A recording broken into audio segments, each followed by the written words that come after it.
Os salões do Palácio de Inverno reluziam com o brilho intocável do ouro e dos diamantes da dinastia Romanov.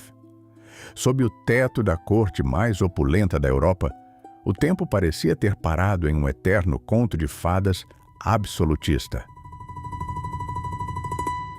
Mas do lado de fora daquelas janelas de vidro duplo, sob a rigidez implacável do inverno russo, o maior império do mundo estava morrendo de fome.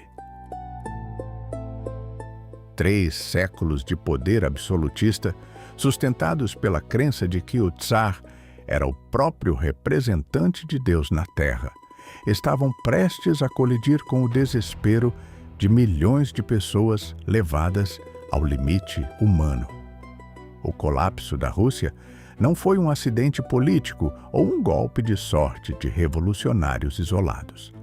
Foi uma explosão social calculada em cada gota de privação. A Revolução Russa não apenas rasgou o mapa do século XX, ela desafiou a própria natureza do poder, da propriedade e da estrutura social do planeta. Das cinzas de um império feudal, nasceu um experimento social sangrento que dividiu o mundo. Mas para entender como esse gigante desmoronou, precisamos entrar nos aposentos privados do último autocrata de todas as Rússias.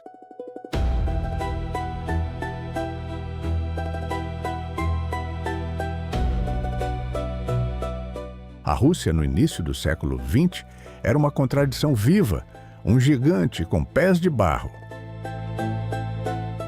Ao mesmo tempo em que ostentava indústrias pesadas modernas em São Petersburgo e Moscou, mantinha uma vasta população agrária presa a estruturas semifeudais arcaicas. No centro desse anacronismo estava o Tsar Nicolau II, um homem de contrastes, devoto à família, mas tragicamente incapaz de compreender as demandas de um país que se modernizava à força. O primeiro grande aviso de que o sistema estava podre por dentro ecoou em 22 de janeiro de 1905. Um episódio que a história consagrou como o Domingo Sangrento. A mitologia popular frequentemente pinta Nicolau II como o monstro que, de dentro de seu palácio, ordenou o massacre de seu povo. A realidade documental é mais complexa e, por isso mesmo, mais trágica. Temendo distúrbios na capital, o Tsar e sua família haviam partido no dia anterior para o Palácio de Alexandre, em Tsarskoye Selo. A multidão marchava sob a sincera convicção de que entregaria uma petição diretamente ao Pai do Povo, implorando por pão e jornadas de trabalho humanas.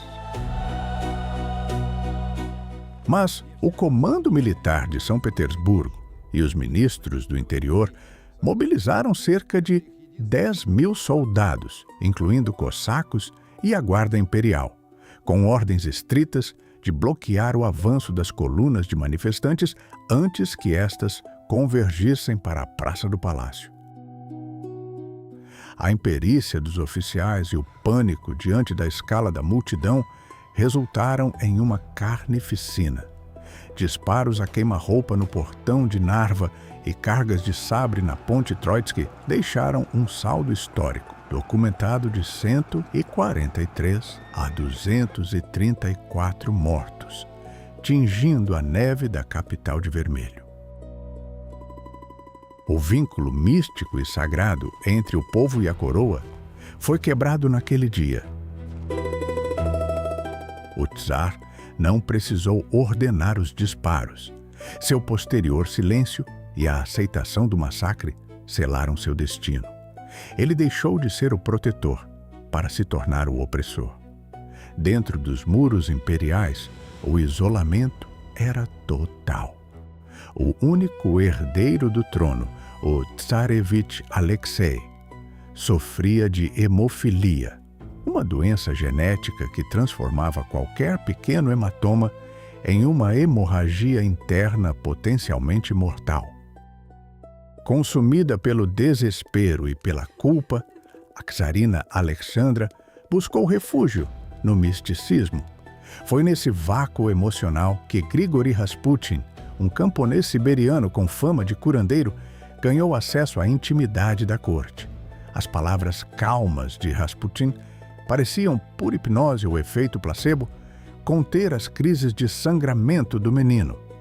Mas o preço de sua presença foi a destruição da pouca credibilidade que restava à dinastia.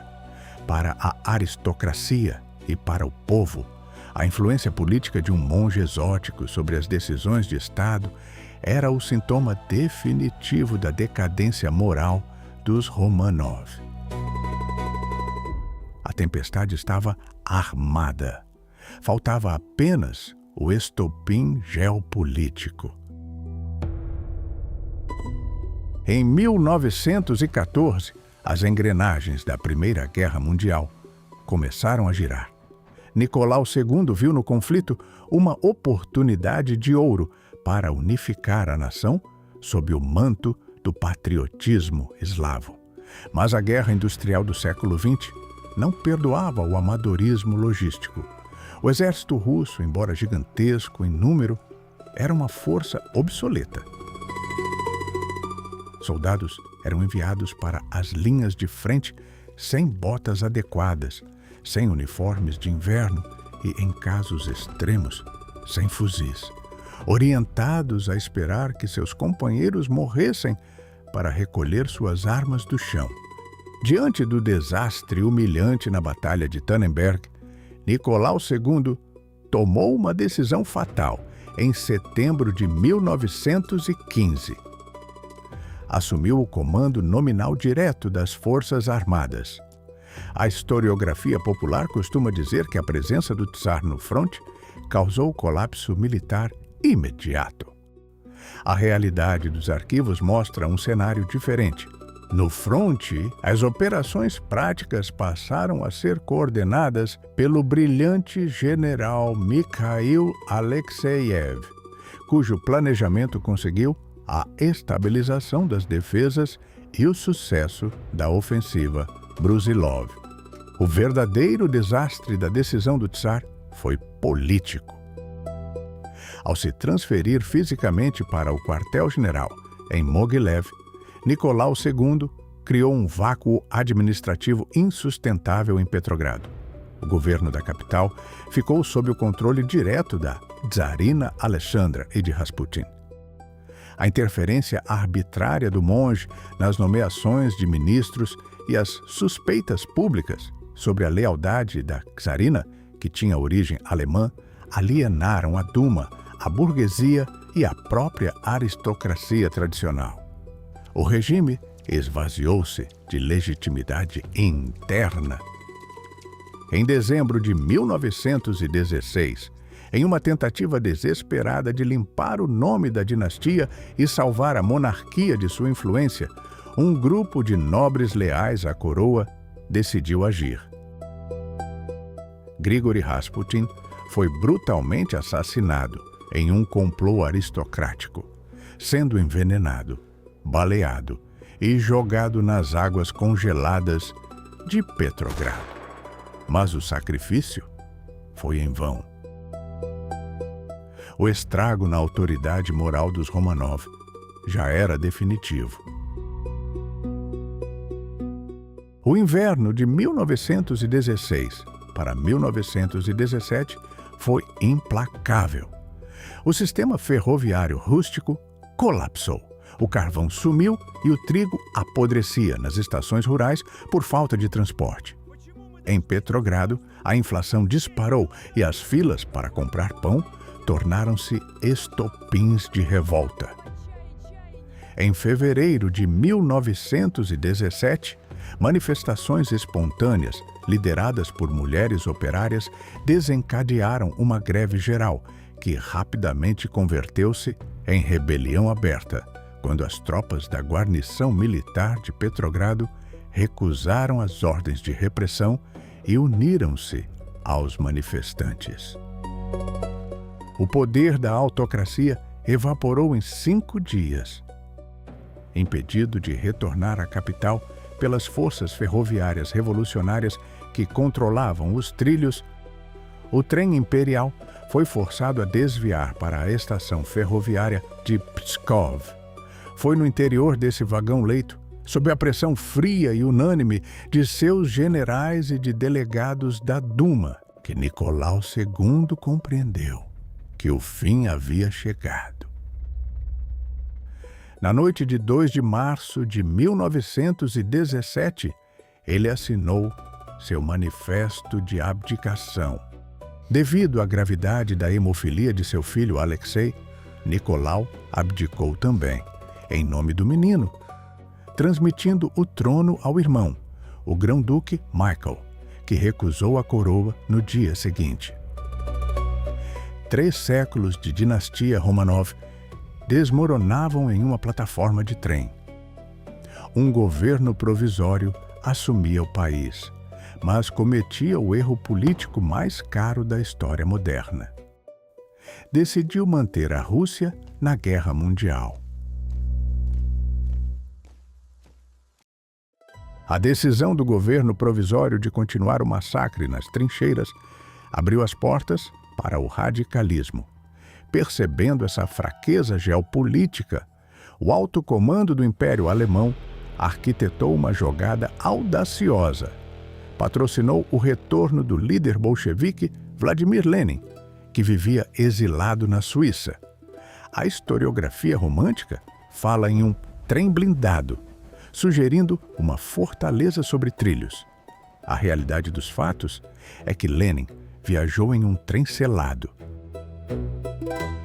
Um vagão de passageiros comum que recebeu um status diplomático de extraterritorialidade. A selagem das portas servia para impedir qualquer contato de revolucionários russos com cidadãos alemães durante a travessia, evitando que Lenin fosse formalmente acusado de traição ao retornar ao seu país.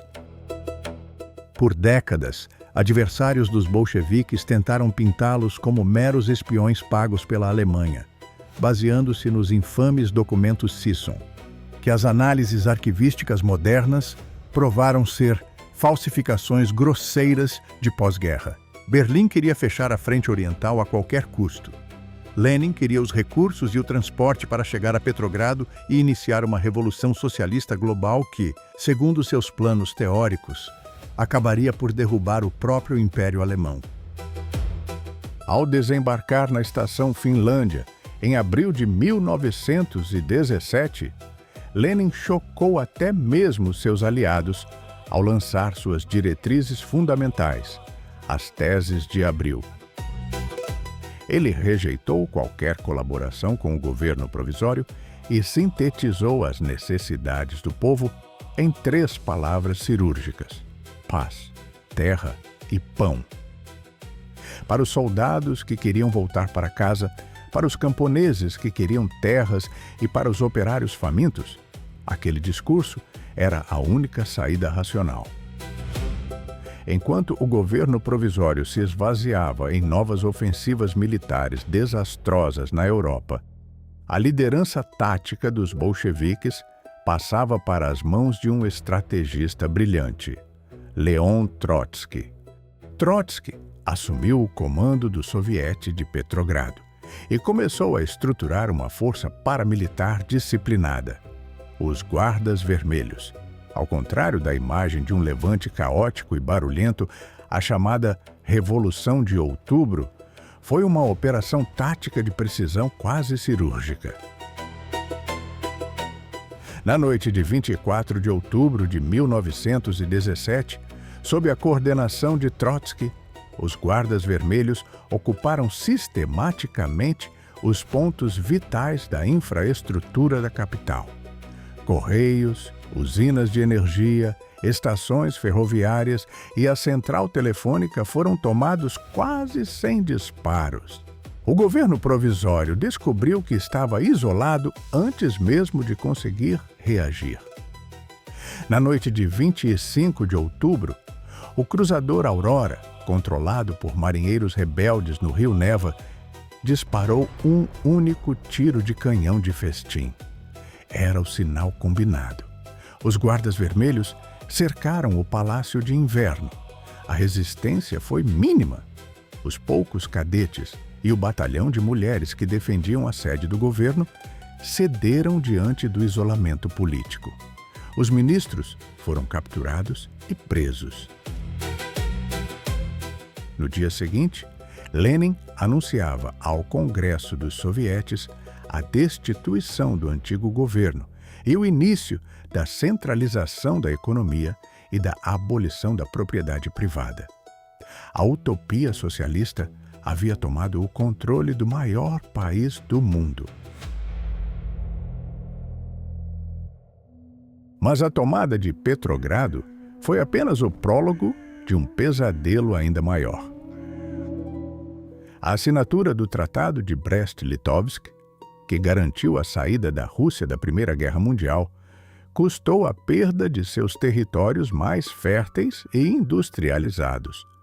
Revoltados, generais monarquistas, elites tradicionais e forças liberais organizaram o Exército Branco, mergulhando o país em uma das guerras civis mais devastadoras da história da humanidade. Foi um conflito de brutalidade mútua incalculável. De um lado, o terror branco tentava restaurar a velha ordem. Do outro, o terror vermelho, executado pela Tcheca. A nova polícia secreta bolchevique esmagava qualquer dissidência. Nas sombras desse cenário sangrento, outro nome começava a talhar seu caminho para o poder absoluto: Joseph Stalin. Como comissário militar no Fronte Sul, Stalin aplicou métodos implacáveis na estratégica cidade de Tsaritsyn, ordenando execuções em massa e entrando em rota de colisão direta com a autoridade militar de Leon Trotsky. A brutalidade da Guerra Civil moldava o futuro ditador do Império Soviético.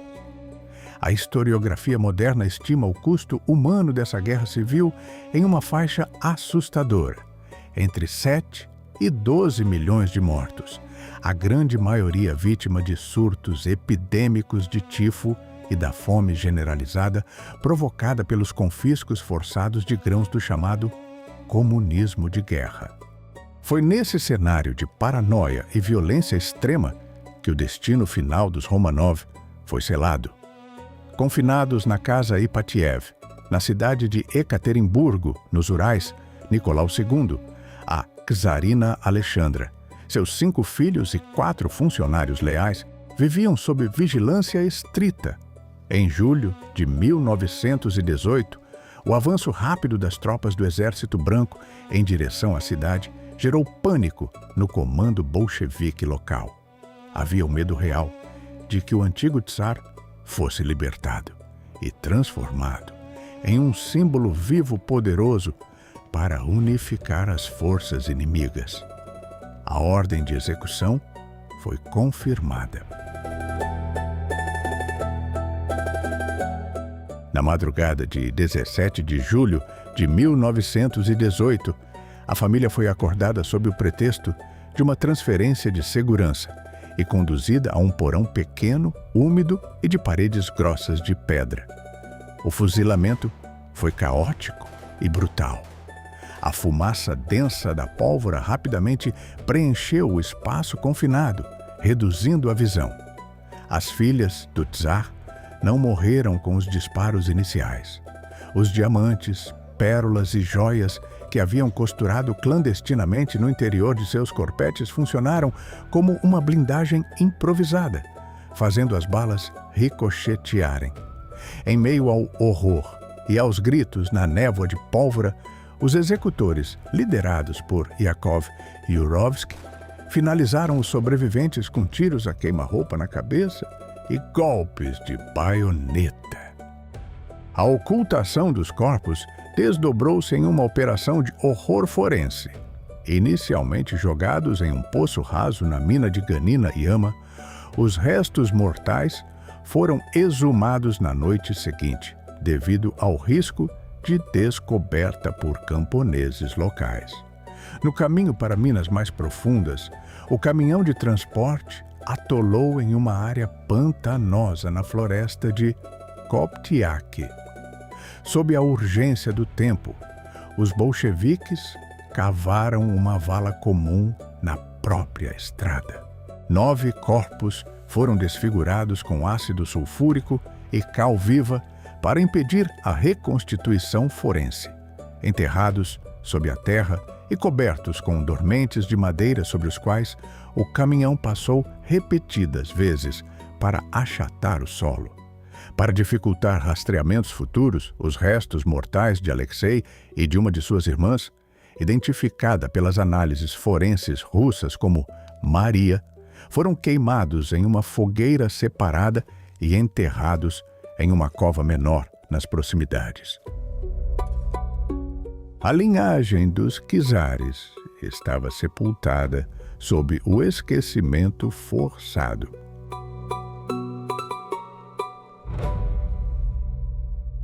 Em dezembro de 1922, com a vitória definitiva do Exército Vermelho, nascia oficialmente a União das Repúblicas Socialistas Soviéticas. Os cartazes de propaganda coloridos cobriam as fachadas de concreto cinzento das fábricas, exaltando o operário sob o símbolo da foice e do martelo. Uma nova superpotência geopolítica de bases industriais sólidas emergia no cenário mundial, mas sua fundação havia sido construída sobre o sacrifício humano em massa. A Revolução Russa não representou uma simples troca de comando no Estado. Foi uma ruptura violenta com as tradições do passado que dividiu o planeta em 2 blocos ideológicos rígidos. Mas a lição profunda, que permanece sob a imponência silenciosa do Palácio de Inverno, é clara. Nenhum império é tão vasto e poderoso que possa ignorar o clamor de seu próprio povo por pão por tempo demais. A história não perdoa o silêncio dos governantes.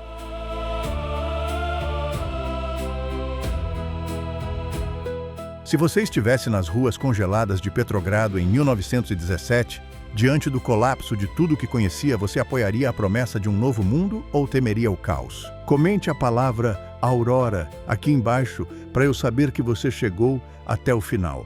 Deixe o seu like, inscreva-se no canal e considere se tornar um membro do Mundos Reimaginados para nos ajudar a continuar trazendo essas histórias. Um grande abraço e até a próxima!